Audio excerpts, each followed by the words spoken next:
Have you ever been completely flabbergasted by a man who seems to be pulling away completely out of nowhere? Would you like to know how to react and just what's going on inside of a male mind, however confusing it may seem? Well, in this video, I'm going to reveal exactly what to do when a man starts pulling away. I'm Jason Silver, the dating coach for ambitious women, and in this channel, we dive deep into the male mind to understand how to attract a higher quality man and build a lifelong committed relationship. So please become a subscriber by hitting the red subscribe button below this video, and let's jump right into it. Now, before we can understand how to react, we have to understand the context of the relationship. Is this a brand new relationship where there's no commitment? Maybe you've spoken a few times, maybe you've gone out on a few dates, but there's no commitment there. That is completely different than if you're in a committed relationship. I'm going to explain both of them and what to do, but let's start first if you're in a brand new relationship and there's no commitment. Now, the first thing, and this is so important, do not try to figure out why he's pulling away. Don't try to figure out what you're doing wrong. If this is a brand new relationship, asking yourself that question is going to drive you crazy because there's no way to know unless you specifically ask him. And even then, you're not sure if he's going to tell you the truth. There hasn't been that level of emotional investment quite yet. There's no commitment. And if you start asking, well, what have I done wrong? Why is he pulling away? What did I contribute? Well, at that point, you're going to let off all sorts of fears and insecurities, and you don't even know if that's the real reason. So already you're asking the wrong question. Instead, if this is a brand new relationship, I encourage you to take attraction actions. Now, these are the actions that are going to lower your fear, lower your stress, and help you to attract new men into your life. Now, this might be the opposite of what you want to hear. This may be completely counterintuitive. You want to know, well, what's the trick? What's the secret to getting him more attracted to me? He's the guy that I like. But when you focus on that, when you focus on trying to attract someone who's pulling away from you, there's some things that are going on that are actually going to do the opposite of your intention and drive him away. Because here's the bottom line. If you just start dating someone, if you just start talking to someone and immediately they're already kind of breaking off communication, slowly fading away, not really giving you the time and attention and care that you deserve, and then you engage in more activity to try to attract them or get more involved in them, what does that really say about you? Because at the end of the day, you deserve someone who's going to pursue you. You deserve someone who is going to like you. If someone's pulling away already fresh in a relationship, that should be a big red flag and, quite frankly, a turnoff. Why would you want to try to attract someone who's pulling away from you and not truly attracted and pursuing you? So instead of that, hold yourself to a higher level of self-value where you say, listen, I'm someone who really deserves. I'm someone who deserves someone who's going to pursue me and who's going to show me the care and consideration and time. And once you take on that mindset, and once you value yourself in the same way that you'd like to be valued, that is when you really start attracting a quality match. So you can do that by focusing on attraction actions. Now, these are things you really just ask yourself on a scale of 1 to 10, how attractive do you really feel? And what's preventing you from being a 10 and focusing on the things that you have control over that can help you to build esteem, that can make you feel better about yourself? These could be things like cleaning your bedroom, making your bed, simple stuff like that. Taking care of that would be an esteemable action. That would give you a boost of feeling better about yourself. Maybe it's health. Maybe you need to eat better or exercise more or add yoga or meditation or some emotionally calming activity in your life. Whatever the esteemable actions are, I encourage you to make a list of all of the things that are stressing you out in your life that are maybe contributing to you feeling less attractive or not being a 10 out of 10 on that scale of feeling attractive. Focusing on the things that you have control over. Take the top 3 that you think will make the greatest impact on you being more attractive to quality men and just commit to those actions this week. Maybe break them down into chunks of what you can just do this week, and then break it down even further in what you can do each day. And by focusing on those attraction activities and spending more time asking yourself, how can I build up my own attraction versus focusing on this guy who should, quite frankly, shouldn't be attracted to him anyway because he's not giving you the time of day fresh in a relationship. By focusing on those attraction actions, you're going to have a much better chance of actually attracting that guy because you're not chasing him, you're not thinking about him, you're focusing on yourself and you're valuing yourself.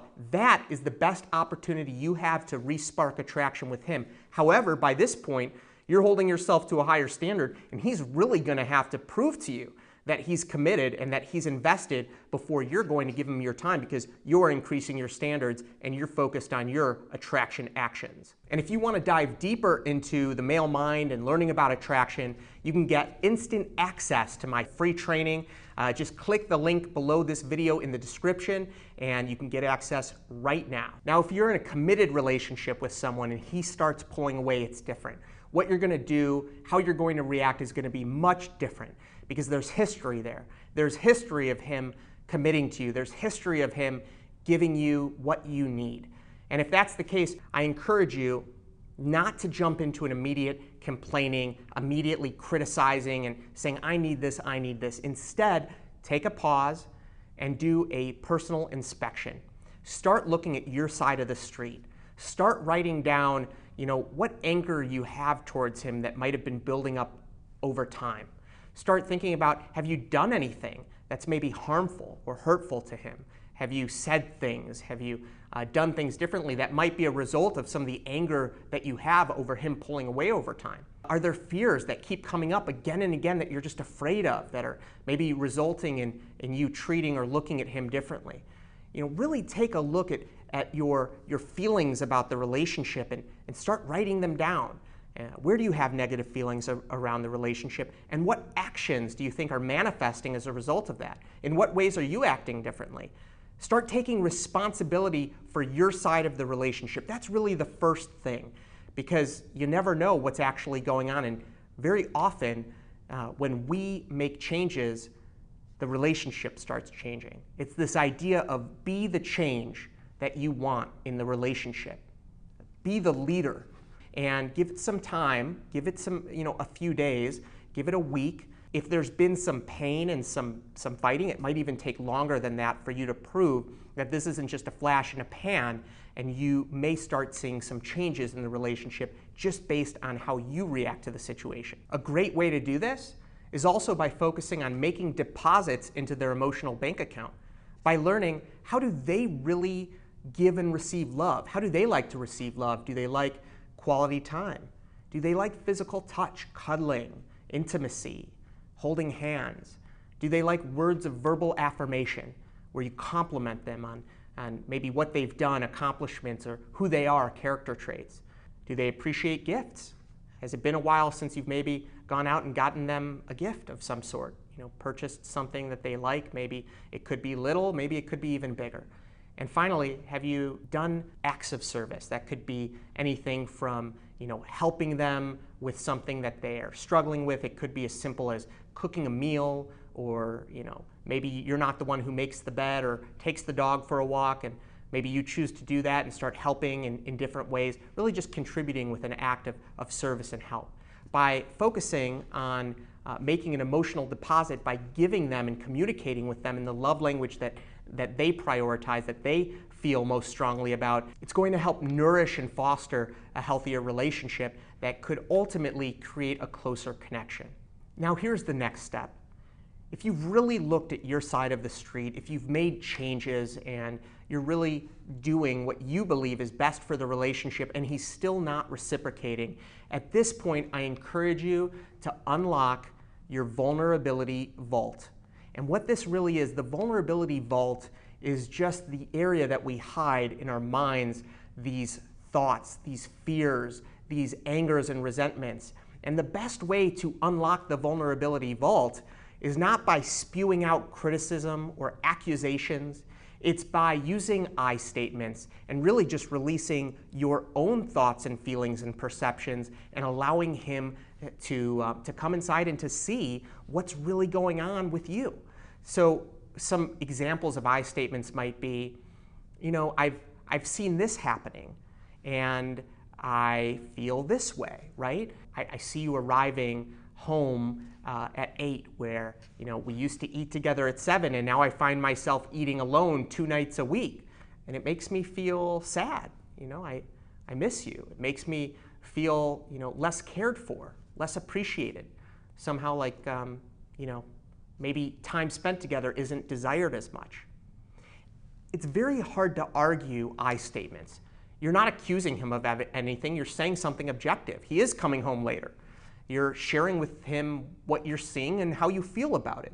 You can't deny or argue someone's feelings. It's just impossible. It's hard to get defensive when someone is just sharing their feelings. It could be as simple as, every night before we went to bed, we would share a short kiss and an embrace and talk to people or talk to one another for 5 or 10 minutes. And we don't do that anymore. We just go straight to bed. And, I just feel a little less connected.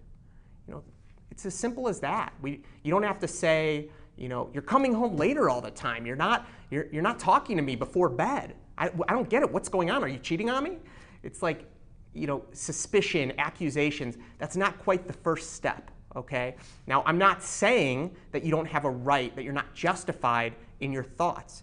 However, sharing I statements, even if it's, I feel like there's infidelity going on. This is just how I feel. You can say that. It's letting your partner into your mind and what you're really thinking, and that's scary. That's vulnerable. It's vulnerable. There's a lot of fear there. But at the end of the day, you deserve someone.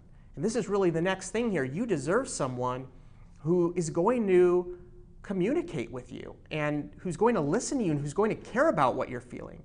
And if you close that vulnerability vault, and if you're not honest with your partner, then there's just resentment that builds up. It's important to have a relationship where you can talk to one another and open yourself vulnerably. And if this is someone who can't take that, if they attack you, or if they don't listen to you, or if they don't react kindly, well, you deserve someone who is going to care about you and who is going to reciprocate that love and that understanding. And that's really the next step, is drawing healthy boundaries and not tolerating a relationship that's not reciprocating and giving you what you deserve, regardless of how long you've been in a committed relationship or what you share in your life. Maybe it's just a passing phase and maybe he's going through something, but if your partner isn't willing to truly contribute to you in the way that you deserve to be contributed to, in the way that you're giving in a relationship, well, I encourage you to draw boundaries and not tolerate disrespect, not tolerate someone who's not contributing to your relationship. Sometimes people stay in a relationship for so long that there's just no repair and there's just constant resentment. So at the end of the day, it is important to look at your side of the street. It is important to share with your partner what you're thinking and feeling. But it's also important to value yourself and ask yourself, who is the woman that you value most in the world and how would she react? Because you deserve to treat yourself in that same way, with that same level of respect and compassion. There's this great quote, "First love yourself and the others will come next." And if you found any of this valuable, please hit the like button on this video and become a subscriber to my channel. We dive deep into topics like this every single week on how to attract a higher quality man and build a lifelong committed relationship. Just to recap here, if you're brand new in a relationship, there's no commitment yet, you can just focus on you and taking attraction actions. And doing that will help you to move on to a healthier relationship or attract that man if he's really willing to prove himself to you. And if you are in a committed relationship, first look at yourself and your side of the street. Are you really taking the actions that are necessary for a healthy, committed relationship? Are you taking care of yourself and your needs? That's the first priority. And then you can let him into the vulnerability vault. And ultimately, if he's not reciprocating and giving you what you need, it's important to draw boundaries so you're treating yourself with the value that you deserve. Thank you so much for watching this video, and I look forward to seeing you next week.